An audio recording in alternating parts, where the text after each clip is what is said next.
The broadcast is now starting. All attendees are in listen-only mode. Good afternoon, and thank you for joining us for NCEA's webinar Stream Live, 6 Innovative Ideas and Tools to Jumpstart Stream at Your School, brought to you in partnership with Discovery Education. I'm Andrea Kopp, Manager of Educational Resources for NCEA, and I'm happy to host this webinar for you. Before we begin, please know that all your microphone connections have been muted. If you have questions during today's presentation, please send those through the question box that appears in your GoToWebinar panel. To ask a question, use your mouse to click into the blank box area. Type your question using your keyboard and then click Send. The webinar presentation will last about an hour. You can post questions at any time throughout the presentation to be added to the queue. Immediately following the webinar, you'll be prompted to complete a brief survey about your webinar experience. I thank you in advance for providing us with this valuable feedback. You will also receive an email tomorrow with instructions on accessing this recording, your certificate of attendance, and a copy of the presentation slides. Let us begin, as we do all things, in prayer. In the name of the Father, and of the Son, and of the Holy Spirit, Amen. Our Father, who art in heaven, hallowed be thy name.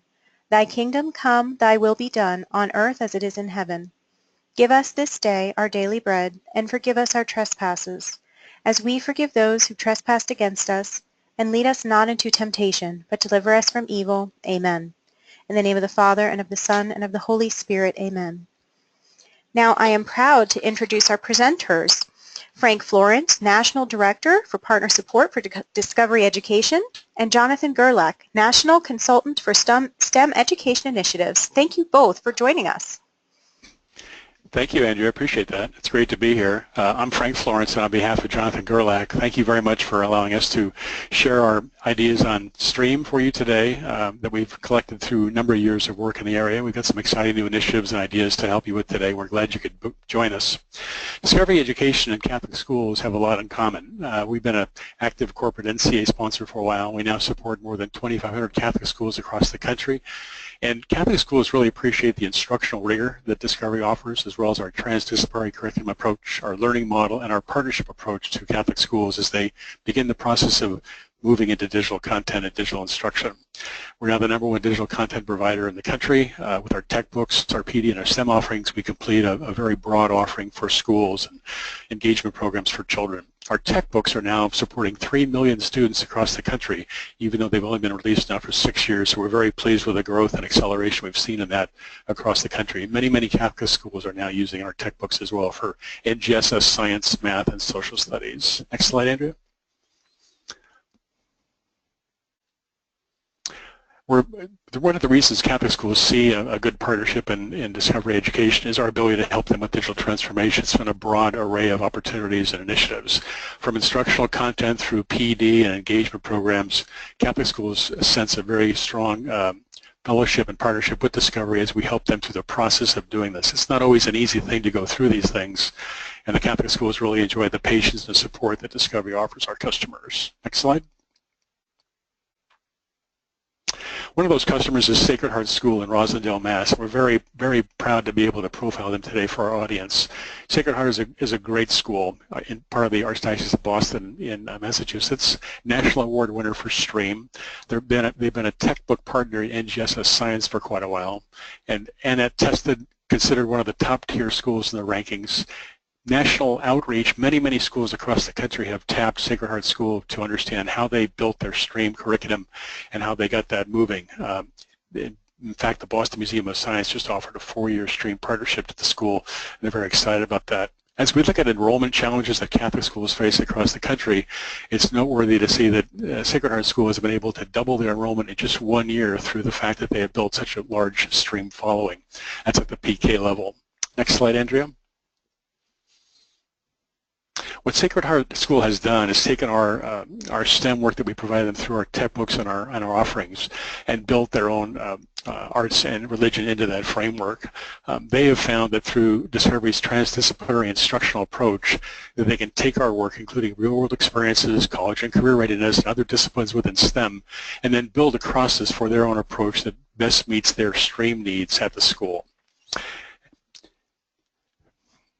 And now we're going to turn over to Jonathan Gerlach, who's going to take our audience through the various STEM programs we have at Discovery Education and some exciting case studies and and how schools today are using discovery to really ignite STEM processes and STEM cultures at their schools. Jonathan? Thank you, Frank, and thank you, Andrea. I'm absolutely honored and privileged to be here today, and very excited to share with everybody on the line what we're doing with STEM and how this truly is a different look at the world as our world changes and innovates. I'm going to start out just a little bit about myself. I'm the International Consultant for STEM Education at Discovery. I always like to throw out there my Twitter handle is @STEMigo. It's at the bottom right there. You could always look me up on Twitter. We're continually have conversations. We share a lot of great information, what's going on in the world, not just from the national perspective, but also from the global perspective of how STEM is really making an impact on the global markets, on the global economy, and solving global challenges. I was a former fourth grade teacher, started out teaching fourth grade, ended up working at the district level in one of the top districts in the nation, Hillsborough County Public Schools, as the science director there. Did a bunch of stuff with NASA, worked with LEGO Education on some pieces, and eventually found myself in the U.S. Senate working on STEM education policy prior to Discovery. You know, there's a lot of great things going on, and the idea of STEM has changed dramatically over the last few years. So I always like to start with that because we have that big question, we get it often, which is what is STEM? Everybody knows that STEM is truly those pillars when it comes down to the typical definition. You know, that science, technology, engineering, mathematics. Problem is those pillars, those silos, if you will, have been being taught for a long time. And just by teaching those silos, we're not getting the results, we're not seeing the results that we really truly need. If you look at STEM as a whole, this whole idea of STEM has actually been around for probably a few thousand years, whether it be looking at creating the pyramids and how they really were meticulous and taking 40 years to build such an enormous structure, to looking at the space race and how, you know, in the early mid-1900s in the United States and in Russia and across the world, we're looking at how we can innovate and how we could reach and explore to that next level. So STEM has actually really changed. It's become more than an acronym. I'm going to take you through a little bit of how this gets there. I always like to pose this question, what is the vision, what is it that STEM really looks like in a classroom? Because that is something that we get quite often as well. You could hear about it from it changing, but what does that truly look like, best practice in STEM? So I'm going to show you 4 different pictures here. 4 different pictures, and without giving too much feedback, just want you to look at each and think about which one to you truly represents a STEM, STEAM, or STREAM classroom.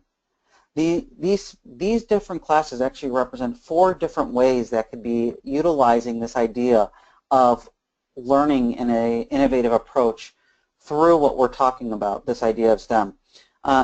Just to go through each, because I like to always debrief these 4.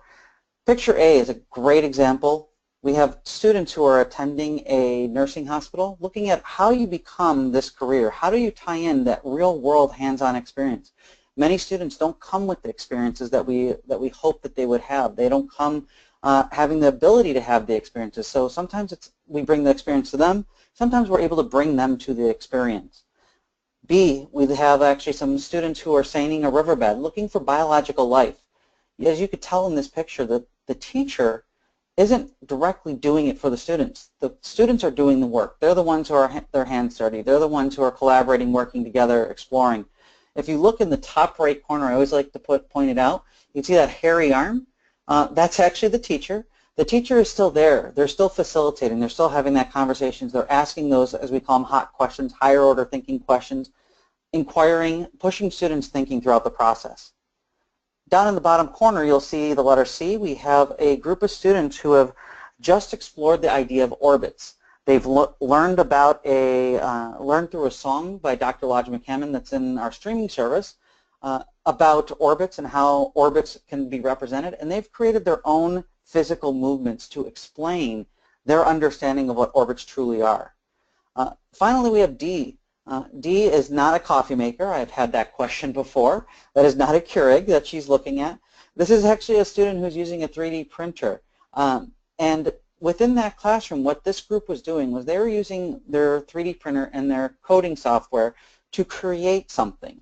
Not just printing something out, but to create from scratch. That's one of the things we talk about quite a bit with STEM, is that just by following directions, are you truly doing STEM? We want our students not just to be able to follow the directions, but we want them to be able to think outside the directions. How do you make this successful? So what these students were doing, they actually created some luggage tags. And you say, okay, well, why do students need to create luggage tags? Well, there's a purpose behind them. That's a big part of what we talk about STEM. The purpose was their band, their high school band, was actually traveling out of state. And they wanted to make sure that their high school had a luggage tag that represented their school to wherever they were going. Great way, a purposeful way to integrate this idea of STEM into something that is truly a challenge, truly something that's meaningful for our students. And that's what we really like to see. Let's see if I can click here. Lost it. Sorry, all. There we go. Lost my mouse there for a second. There we go. So at Discovery, we really like to say that STEM isn't just a class. You can see all four of those classrooms, all four of those experiences were very different. They're in different settings. They're in different content areas. They're really focused on totally different problems solving. We say that STEM is a culture. It's not a class. It's not something that just happens in one classroom with one teacher for a set amount of hours or a set amount of minutes during the day. It's something that's actually built throughout all classrooms, all students, all schools. And I'm going to talk about kind of why. We've redefined STEM, moving away from that silo approach to really students and teachers energizing minds. It's not just about giving them the science, the technology, engineering, math, but how do we get them excited about the world around them? How do we engage them in the not just in the content, but the skills that they're going to need to be successful in whatever their futures bring them? One word has had a huge impact on this idea of STEM, especially from the content angle. The industry is looking at STEM very differently, all because this specific word, that word being Googleable. Googleable means that you could look it up on Google. Is there information out there online? And this one question, is it Googleable, really changes how we actually interact with content. Content is so freely at our disposal. We have content all the time that we could be reaching out to. If I wanted to learn how to computer code, if I wanted to create my own software, I don't have to go to a school anymore. I don't have to take a class. I can now just jump online, look it up. Found a great step-by-step of how to create your own JavaScript game. If I want to know how to replicate DNA, something that typically was handled in the upper sciences, you could go online, find how DNA replication works, step by step. If I want to utilize translation programs, I don't have to go learn another language anymore. Google created Google Translate on your phone where you could hold it up and read text that's in another language. And my favorite is if I need to know how to fix my carburetor. I have never worked on a car in my life. I don't have those skills. Either does my friend Kyle. My friend Kyle actually works on his own truck. He didn't have a background in mechanics. He had no background whatsoever in working on engines. However, what he does is he fixes his own truck. He looks up the problem. He tries to figure out what the problem is. He finds a step-by-step video from YouTube. There's one right there, how to fix a carburetor. And if he needs a new part, he gets his 3D printer out and prints it himself. That's really different than how we used to interact with the world around us. Our students are entering a world where possibilities are endless. If I asked you 5 years ago if it was even possible to quote, print a part of your car, I would get very different looks than I would today. And that's a really important piece of the whole idea, is that things are changing at such an exponential pace. One of the things that we share all the time is that 65% of the jobs our students are going to have, they don't even exist today. So how do we prepare them for jobs that we don't even know what they're going to be? Now, all the time I get questions, okay, well, what are those jobs? You know, is it really 65%? What could be some of those pieces? Well, let me take you through just a few really quick examples. iOS developer. In 2008, there was 89 of them. By 2013, there's over 12,500 iOS developers. iOS developers are ones who work on apps for your MacBooks. They're the ones who work on apps for your phones, for your iPads. Any type of Apple product, iOS developers are doing that, and it's a huge, huge market now. The next one is data scientists. Data scientists only had 142 of them in the nation in 2008. That jumped to over just about 4,500 in 2013. Data has become increasingly more important to our society. which leads us to big data architects. 0 of them in 2008. By 2013, there's almost 3,500 big data architects talking about metadata. That's something that we haven't really looked at until the most recent years.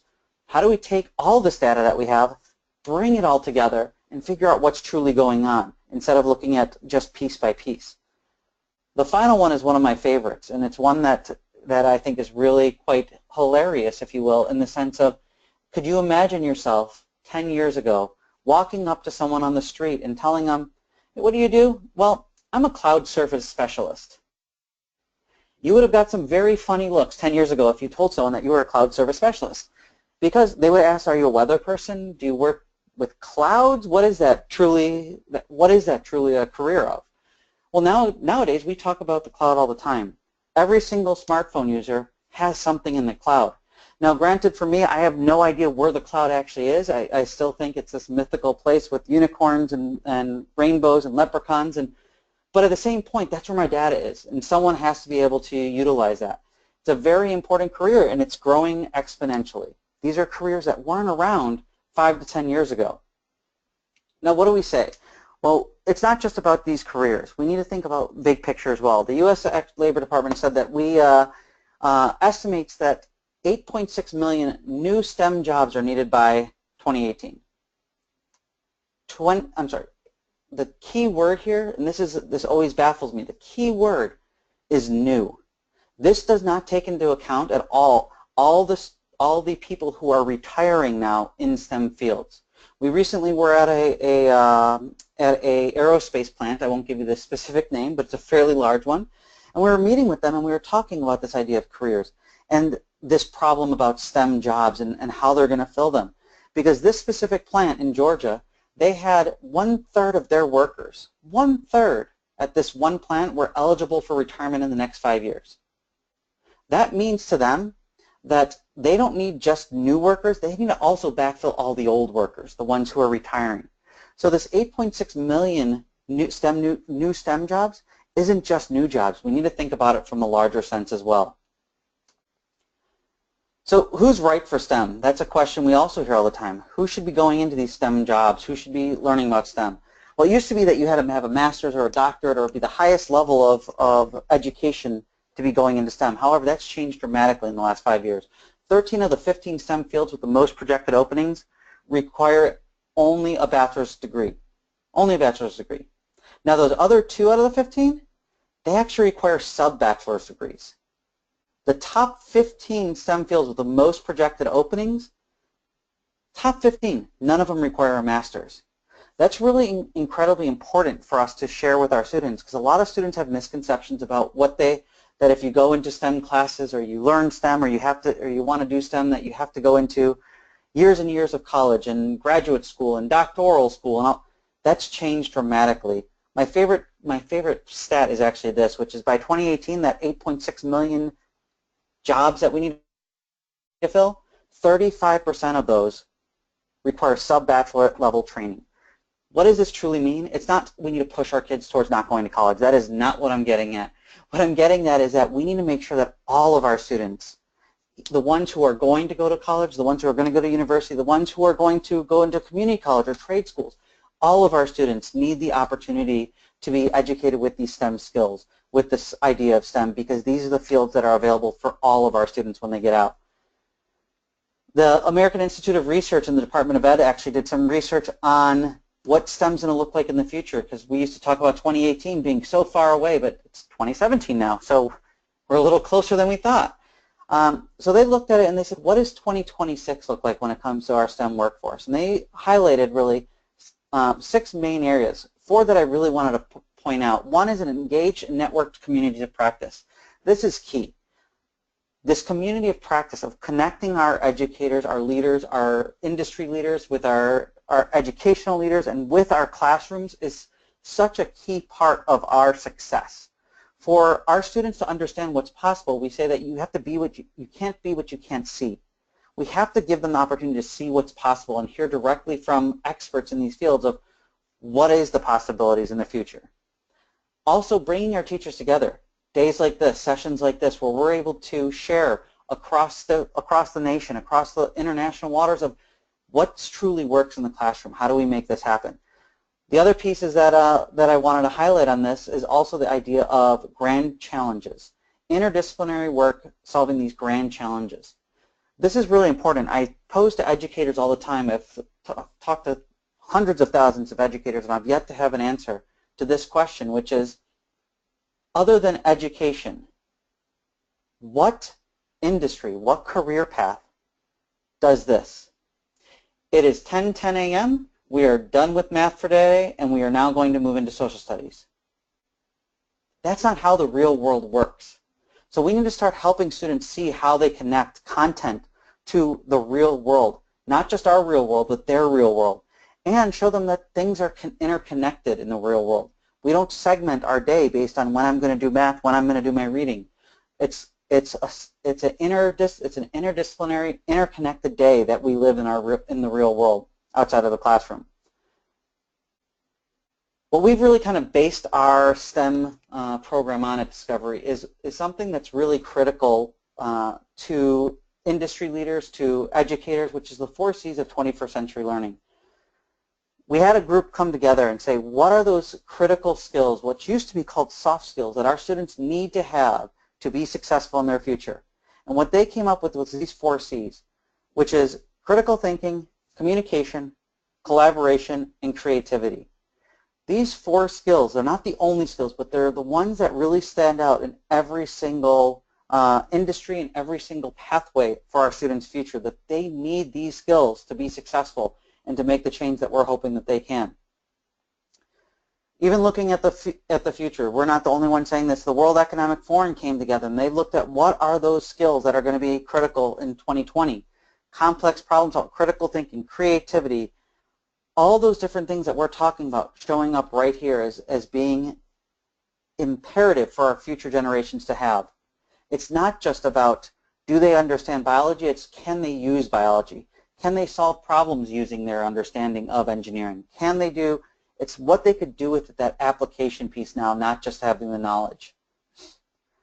Industry leaders have said that the 4 C's are going to become more important in the next 3 to 5 years.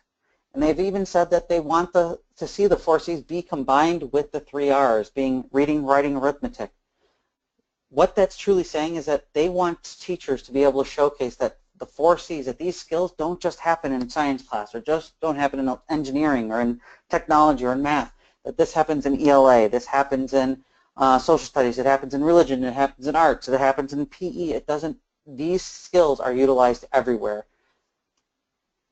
The 4 C's are also going to be our key to solving those global problems that the AIR and Department of Ed talked about. These global problems, we're not going to be the ones who solve the global problems of right now and of the future. Our students are the ones who are going to have to figure out how to make sure that the world has clean water, that we fix urban infrastructure problems with failing urban structural pieces across the world. Whether it's looking at industrial waste and we look at pollution across the world, or solar power and energy. How do we solve these problems so that as a world we are a better place? So let's dive into each one of these C's really quick, because I always like to give you a quick little tie-in to each. Well, this is my favorite critical thinking piece, because this critical thinking exercise is fairly simple and it gets at a really great point. There's a car parked in those spaces. You might have seen this before. If you haven't, that's great as well. If you have, just bear with me. There's a car parked in that lot right there. If I asked you what space that's in, what would you say? You don't have to answer right now. I'm not going to call anyone out. We have lots of great answers. It takes you a second, doesn't it? A lot of times we think, okay, well, what kind of equation do we have to use to get to that? Well, you don't need an equation for this. Because critical thinking isn't just solving a problem.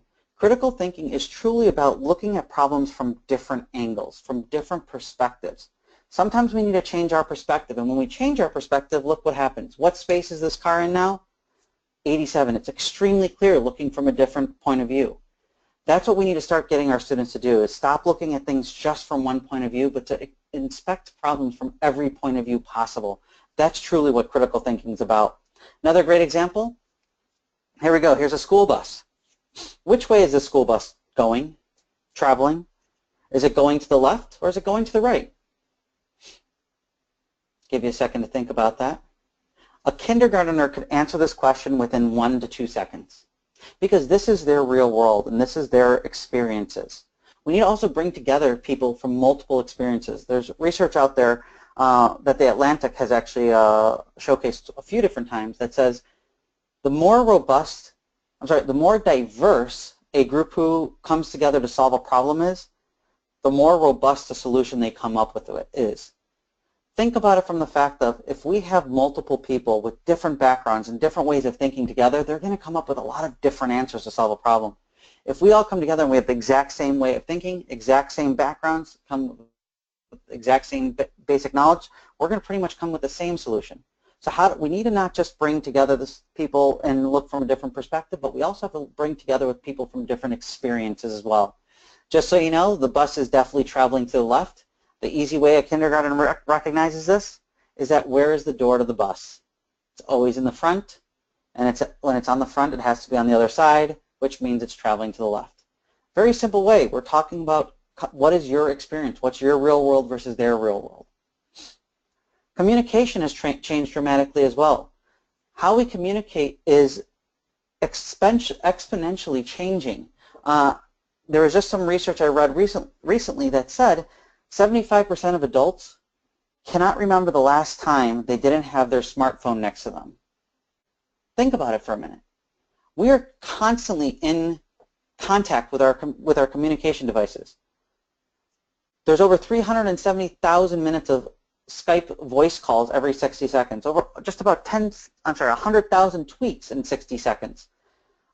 There's 700,000 Google searches within those 60 seconds and over 168 million emails every 60 seconds. The way and the rate that we communicate has exponentially grown, so we have to think about how we're teaching our kids to communicate. Because the old ways of communication, of letter writing, of the typical things that we've learned when we were growing up, we don't do that anymore. I asked some educators recently how many people in a group of 1,000 educators, how many people have sent a letter, an actual letter that they wrote in the last 10 days, and I had 3 hands and 1,000 raised. It's changing dramatically how we communicate. Global collaboration's changing dramatically as well. There's over 5,000 global companies now, companies that have offices in multiple cities and multiple countries around the world. This is changing how we collaborate. The other day I was meeting with Andrea and Frank, and we were in 3 different cities from across the United States, from Los Angeles to Tampa, Florida to Arlington, Virginia. Being able to collaborate in different ways is going to be key to our student success.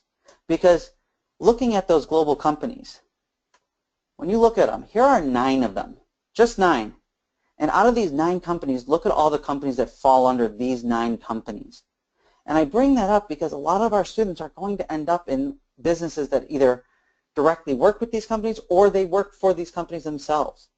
And that's going to be a key part of their future, connecting globally to people and collaborating in a different way other than sitting next to them. Creativity is one of my favorites because of the fact that it's such an important part of our future. In Forbes, they actually said that creativity was the single most important leadership skill to have to find your way through the global complexities of the global market. Thinking about that, the most successful businesses are the ones who are innovating. Think back, I always ask the question, many of us when we got our very first cell phones, it was that old Nokia phone that, you had Snake on it, and that was the one game, and it was all in that black and white screen. It was really small, and you didn't know if you were pushing the right buttons. That was our first phone. Then the Apple iPhone came out, and the world changed. Apple reinvigorated their whole market based on their iPhone because of the fact that they innovated. They were creative. Nokia, on the other hand, tried to copy Apple. Instead of coming up with their own innovations, like many companies did, they tried to come up with, how do I create an iPhone? That's not very creative. That's literally copying someone else. Well, what Nokia was very lucky to actually figure out early on was that they weren't able to do that. They were not going to be able to compete with Apple at the same level of their iPhone. So they figured out what their niche was instead, and they're now the #1 provider of first responders communication devices. So they changed their industry, they changed their niche in the industry because they need to think creatively how to solve their own problem. Edward de Bono, great guy when he talks about education research, especially with creativity. Creativity involves breaking out of established patterns in order to look at things in a different way. That's what we need our students to do, is start breaking out of those patterns, not just breaking out of the box, going beyond the box. Our global workforce is changing. By 2020, over 90% of our STEM jobs across the world are going to need one of those 4 C's. 90%. All students are going to need STEM when it comes to their futures. Are the 4 C's enough now, though? Absolutely not. We know that you have to start somewhere, though, but this is a baseline. What the Council of Canadian Academies said is that it's not enough because it's that starting point. However, when you start adding those dispositions, what we call them, our STEM dispositions of persistence, risk-taking, altruism, lifelong learners. I love persistence because I always ask the question, how many of our students, when they get a problem wrong, they automatically say, oh, can't be done. I can't do it. It's impossible. Many of our students stop and just shut down versus trying over and over and over again. I use the example sometimes of WD-40, 40 meaning the 40th, it was the 40th concoction, the 40th solution that they came up with to solve their problem. If you've ever used 409 glass cleaner, 409th solution that they came up with for that glass cleaner. James Dyson from Dyson Vacuums has a great commercial out there that he talks about, that it took him over 1,000 prototypes, 1,000 failures to get to his cyclical vacuum system, the one he charges a few $1,000 it seems like for. But at the same point, all these people who create these great innovations, they fail along the way, and we need to get our students used to that, because recently I had the opportunity and the pleasure to meet with Adam Savage from the Mythbusters, and he said this, which was profound. There's a difference between fail and failure. Fail is an iteration. Failure is when we stop. And that's what we want to move our students away from. When we're talking about STEM learning, we don't directly define STEM at Discovery as, here's our perfect definition of STEM, because what we've also learned is that STEM is a little bit different everywhere you go. Every community, every school, every district, every diocese, they all have their own importance when it comes to their students and their community. So one of the things that we have to do is figure out what are those common things, though. Asking deep real-world questions, collaborating and utilizing those 4 C's, tying in those STEM careers, trans and interdisciplinary work for our students, getting them to see the world around them. We've really defined STEM learning not as a specific piece, but as a general, here's the things that truly make it what it is and make it powerful. What we've also learned is that this takes time. This 1-hour webinar, we're having a great webinar, it's great things going on. However, walking away from this, you're not going to be able to just all of a sudden then just start teaching STEM and you're going to be an expert in STEM in 60 minutes. We know it doesn't happen that way. What we've actually seen is that it takes over 80 hours of high-quality PD over a 2-year period to truly change teacher practice. Now, that professional development doesn't mean pulling out of the classroom all the time. A lot of it means going in and coaching. The biggest challenge teachers have with professional development is, how do I implement it when I get back to the classroom? I was a teacher. I think most of us were teachers or are teachers. Here's my question. How many times have you learned something new that you wanted to try, and then all of a sudden, bam, it doesn't work? And you say, well, that didn't work. I'm not going to do it again. Forget it. It didn't work in my classroom. We know that to make something actually happen and make something change the way that you teach, you have to feel supported with it. So how do we get that coaching in there? How do we support teachers through that implementation curve? And to change a culture, it takes actually 160 hours of focused professional development for a school over a 3-year period to change a school's culture. This transformation is not a quick and easy process. It's something that takes time, it takes buy-in, and it takes people who are willing to take risks and try new things.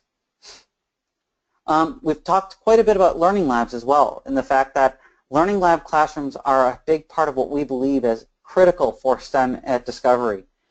You've probably heard of model classrooms before.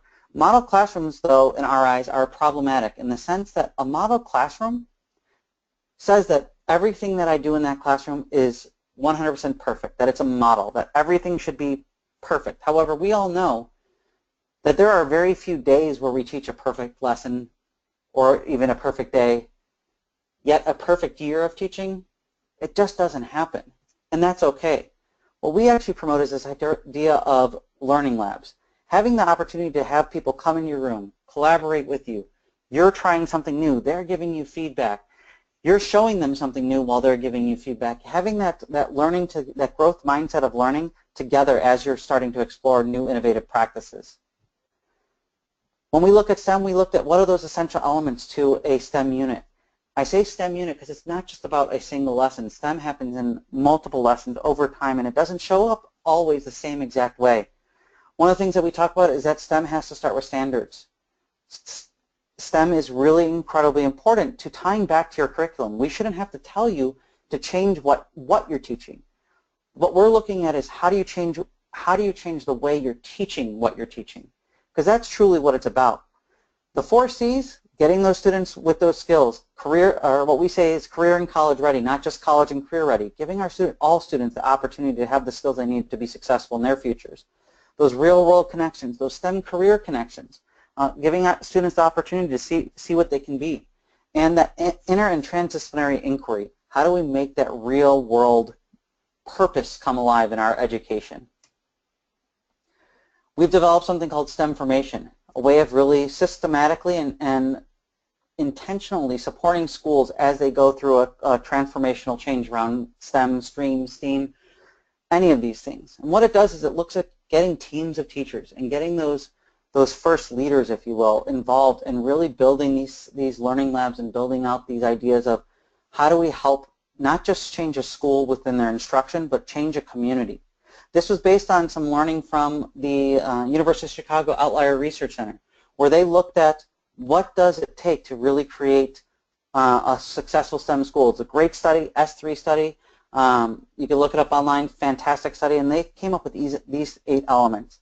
Rigorous learning, so that real-world content, teacher-created curriculum, that school community, not outside the community, but within the school. Is there a collaborative community? Are people working together? Are they sharing? Are they respectful? Do they all have this growth mindset?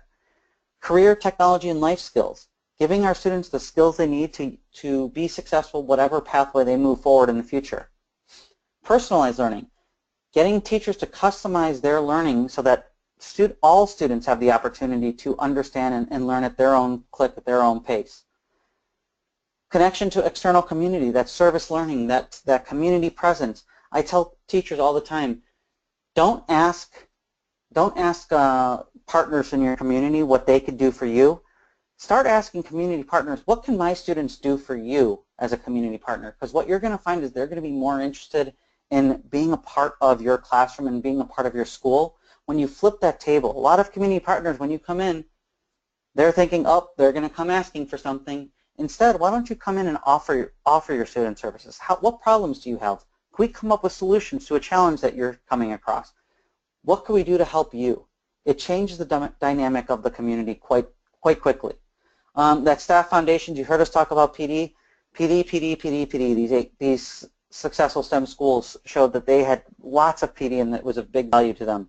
Essential factors of family involvement. How do you get our families involved? Conducive learning spaces. And finally, PBL. And when they're talking PBL, they're not just specifying project or problem-based learning. They're talking an interdisciplinary learning approach to inquiry, where there's reflection built in, where there's time for students to explore the real-world problems around them. I wanted to focus also on that idea of reflection, because just doing hands-on inquiry, just doing something that's hands-on, that is interdisciplinary, isn't enough. We need to give our students that time to actually reflect upon it. The NAEP scores came out, and what we actually saw with the NAEP scores is that the research said that inquiry without reflection has little to zero impact on student understanding of concepts. Because if they don't have that time to reflect upon what they just learned, then it never really sticks with them. They don't make those connections in their dendrites that we really want them to make, and it just becomes another fact that just could be tossed away later on. So we really want to make sure that we have that piece in there. Within that 3-year pathway of STEM formation, it's truly about, in year 1, focusing on STEM instructional and cultural practices in my classroom, focusing on building up my own skills in my own room. In year 2, diving deeper, adding some tools to your tool belt with some PBL pieces, with transdisciplinary, and starting to work and open your classrooms across the district, across the school, across your diocese of come see what I'm doing and give me feedback, opening up those doors and building that collaborative approach.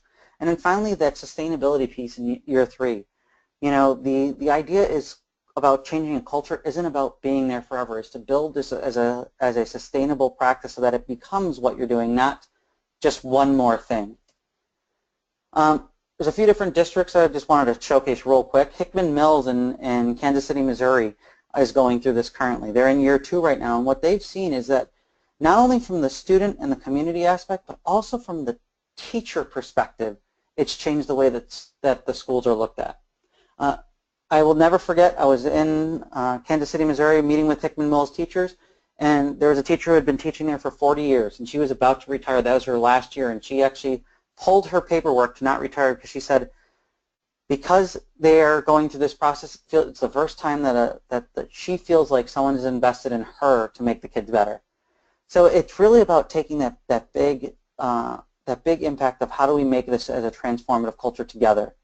I'm going to skip over that piece because I wanted to hit on Santa Rosa as well. Santa Rosa is a district in Florida, in Pensacola, Florida. They actually came to us for a very different reason, and I picked these two because the 2 reasons why they came to us to talk about STEM were very different. One being about we need to really engage kids. The others, the community the community thought that the schools weren't creating the workforce that was needed to stay and continue to build out the workforce in their own locale.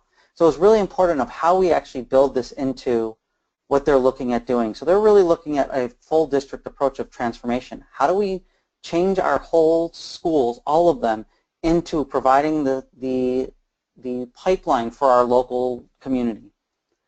So what's important? Well, we know education is not just the learning of facts, but the training of the mind to think. We need to stop creating just learners and start to create thinkers. We need to start thinking about learning differently. And that's truly what STEM's about. STEM isn't just about those 4 contents because we're going to teach those contents regardless. What STEM's about is how do we start getting our students to become thinkers, to question the world around them, to ask those questions that in the past we've said, oh, I don't want them to ask that question because I don't know if I can answer it. We want them to ask those questions now because we know we can't answer it, and we want them to be able to answer it. So one of the things that I continually say is this idea that we're changing our students. I said earlier that we're not going to be the ones who solve the problems of the future, so we need to stop asking our students what they want to be. We don't know what they're going to be when they grow up. We have no idea what the possibilities even could be. So one thing that we do know is our students are passionate people. And our students, they'll figure out what problems that they really identify with, and we want them to start thinking about what problems they want to solve instead of what is truly happening and what they want to be when they grow up. With that, I want to take you through 6 simple STEM starter ideas that we've created at Discovery, 6 different ways that you could get involved with starting to build this culture of STEM in your classroom. Not just doing a STEM challenge here or there, but how do you start to build these type of ideas within your classrooms, within your schools? So first one I want to hit on over here, and you could look at these 2 up at blog.discoveryeducation.com. It's a free website where teachers and people from all over our partners across the nation come together and share ideas. It's our community. And our first one I wanted to showcase was called STEM Strategies That Work. These are strategies that teachers across our partners in over 30 states and internationally across 4 countries, our teachers are coming together and saying, hey, I'm doing this really cool strategy to get this going. I want to share it with others. I want to share it beyond my school, but with others beyond that. So we have what's called STEM Strategies That Work.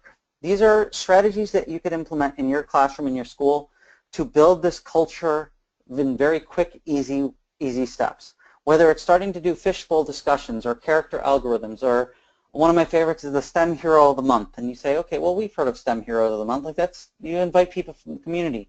Well, that's actually not what STEM Hero of the Month is. STEM Hero of the Month is not about inviting community, but inviting your parents and focusing namely on your parents as the STEM Heroes of the Month. It doesn't matter what their career is. All of our students' parents, if they're in the working world, they have a career that utilizes some type of STEM skill. And we want to highlight that with them.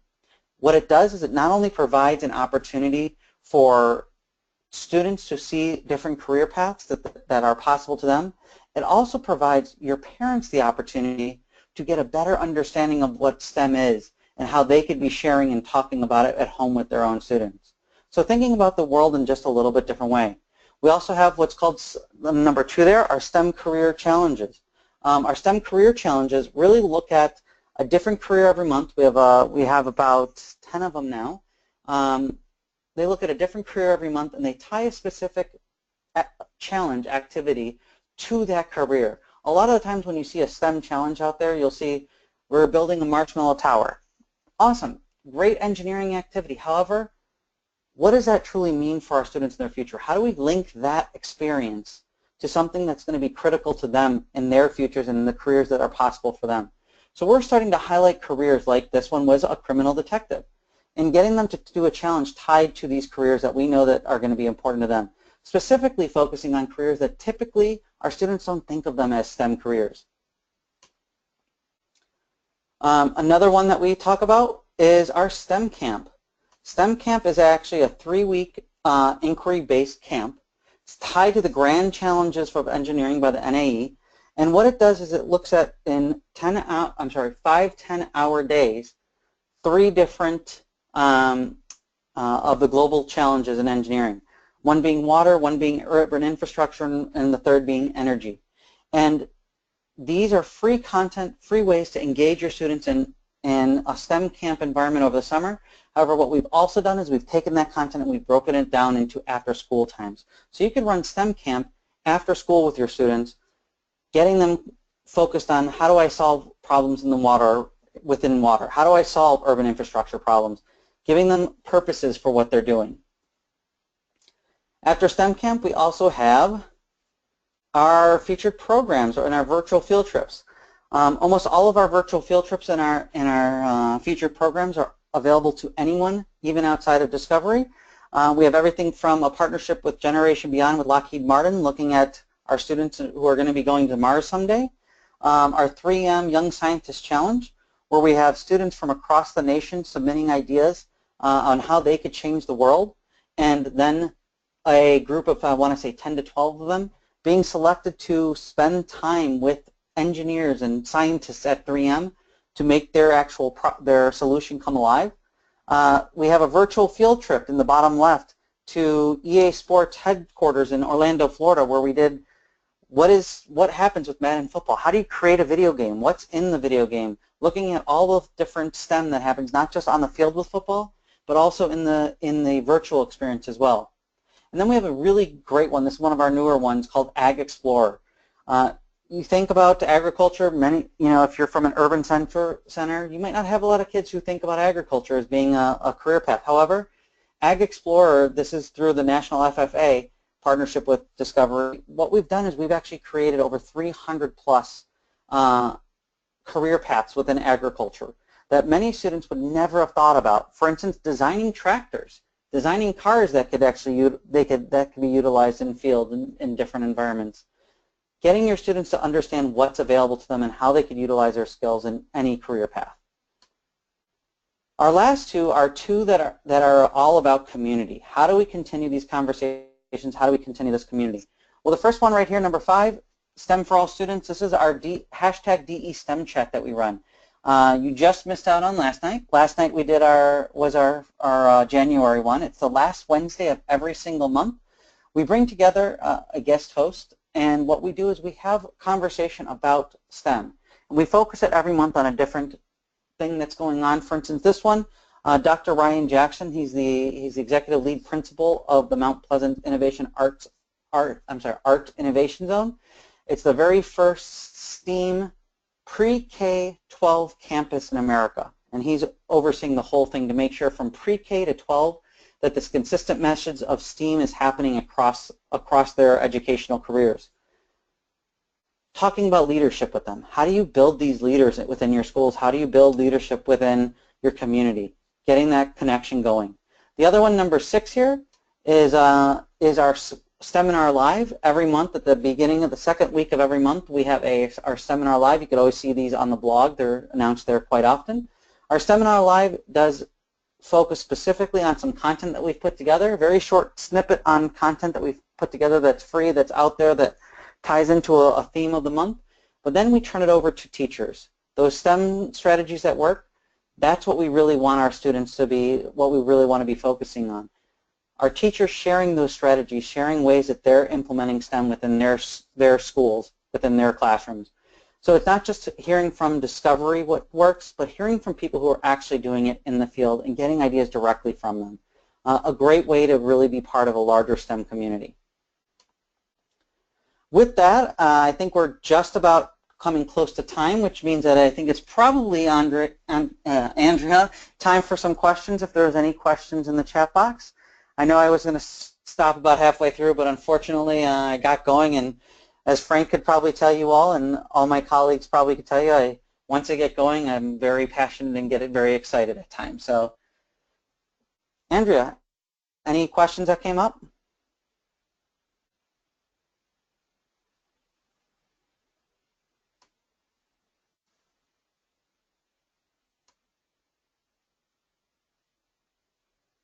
Hello? Sorry about that. Can you hear me now? Yes, that's okay. Much better. I thought I was alone for a moment.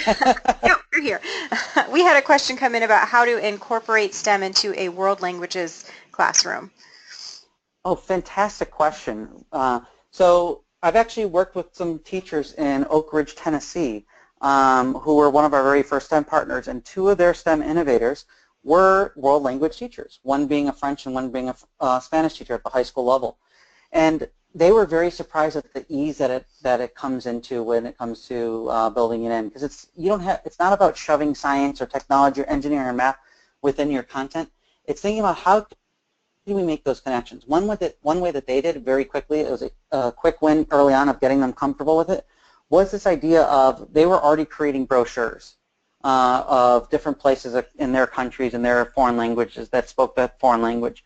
And what they did was they actually had the students start to utilize math to figure out, okay, well, instead of just putting a brochure out there, have them create a package. How much would this cost? You could pick different options in your package. How does that change the price? Giving them a way to interact with their critical thinking skills while they're actually utilizing that language and creating something that's truly meaningful and purposeful. Okay, very good. We have another question that asks how these programs can complement students that are taking rigorous schedules such as AP courses in the high schools. No, fantastic question. Absolutely. So the rigorous, when we're talking about what we talk about in STEM, is that we're not talking about changing the content. AP is such a great example of that, because in the AP courses, there's a set curriculum, there's a set labs that have to be taught. It's a very strict, a very rigorous content focus. However, how you're actually teaching those different parts are very easy. Adding in a little bit here and there, how are you tying to STEM careers when you have the opportunity? How are you bringing in, if you're working in AP Physics, another AP teacher? Maybe you bring in AP Economics, or maybe you bring in AP History and do something together that hits on both of your standards together. It's not just about the content, it's about how you're actually making those connections and how you're calling out the skills. One of the other things that we talk about quite often is being explicit with those 4 C's.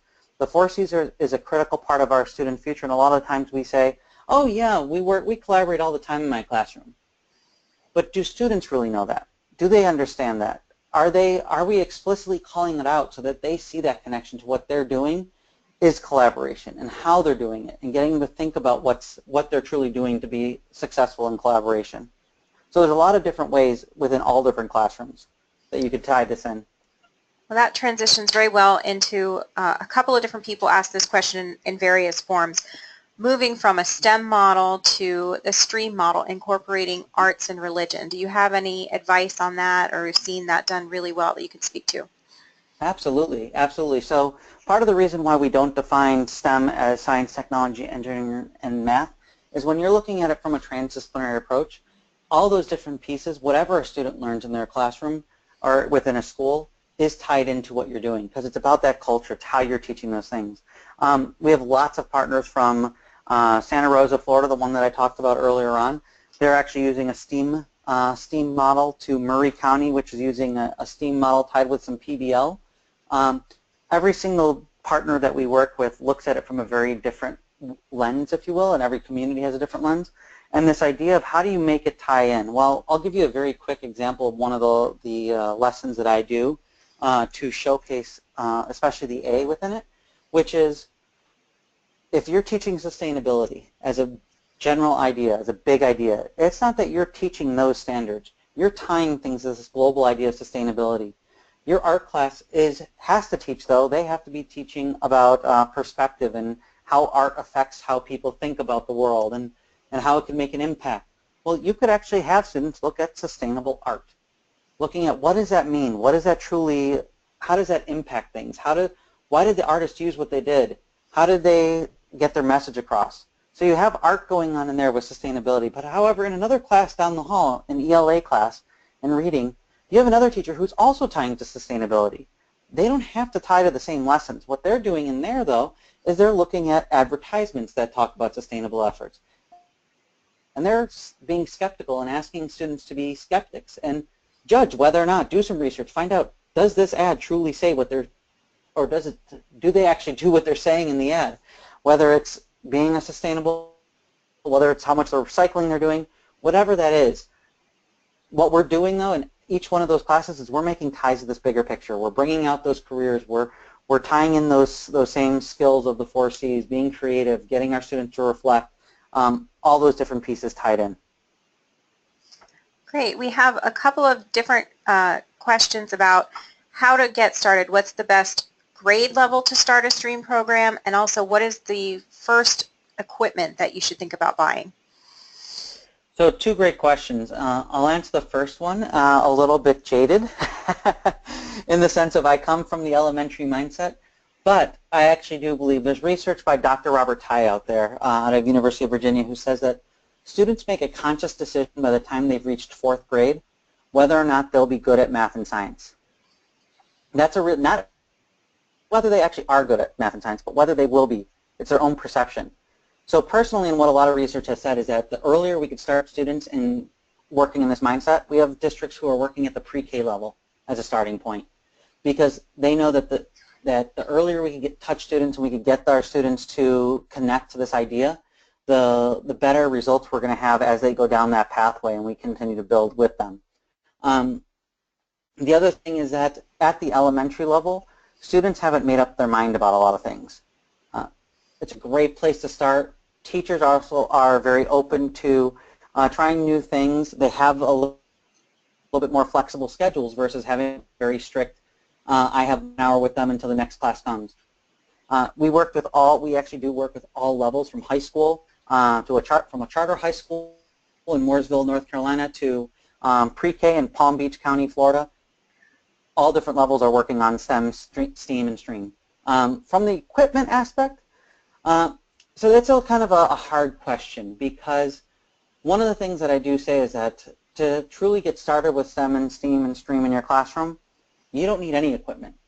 You need just your students to start thinking differently and getting them to start thinking differently. I said earlier I met with Adam Savage from the Mythbusters, and I asked him actually a very similar question of what kind of materials would you put in a pre-K, a primary level makerspace, because he's very big into makerspaces. And he said, you don't have to go out and buy anything. Don't go out and buy those toys. He said the best thing you can give students at that level, give them cardboard. Just give them things to play with. Let their creativity and their imaginations run wild and see how they build things. And you'll be pretty amazed by the turnout of what you get. When it comes to things, you know, it's really up to what you're trying to do with the students. It's always great to have technology to be able to able to make connections. However, I will just give an air of caution, if you will, and the idea of don't let technology run the students' experiences. Technology isn't the thing that's going to make or break an experience the students have in school. If you remember back to when you were a student, you probably had a teacher who was an amazing teacher who left a huge mark. And I guarantee you back when at least when I was in school, and I'm sure probably when you were in school, we didn't have a ton of technology or things. It's all about how we're approaching it. There are a lot of great things that are very helpful in building that piece, but I caution you to get too hooked into the thing piece. Okay, well, we are at the hour. We're going to have one final question before we wrap up. And there are several people who have asked for more information and for things particular to their area. Frank is here in the studio with me, and he's going to get back to you that have those specific questions. But one general question is, do you have any tips for how to assess STEM success? Actually, that is a fantastic question. So there's a few different things out there. We have a model that we currently have been building and utilize at Discovery with our partners. However, we've based a lot of our model on a few different things. Washington STEM, out of not Washington D.C. but Washington State, has a really good program rubric of what does STEM look like and how do you make it happen. There's and I could send this to you, Andrea, if you want to send it out. There's a great South Carolina organization that does STEM that has a phenomenal, and it's pretty robust, I'm going to be very honest. It's like 36 plus pages of evaluating what does STEM look like in your program, really thinking deeply about what's truly happening and what's making an impact and what's just flash, if you will, versus substance.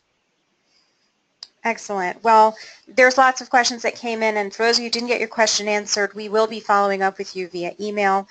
Before we conclude, I want to invite everyone to visit our website at ncea.org to see listings for upcoming webinars and other professional development activities, as well as visiting with Discovery Education's website. I want to thank you, Jonathan and Frank, for all of that you shared with us today, and I want to thank our audience for all of their active participation and robust questions. As a reminder to our audience, I will be sending you this recorded webinar and a copy of the presentation materials with a certificate of attendance within 24 hours. Thank you all again, and may you enjoy a blessed evening.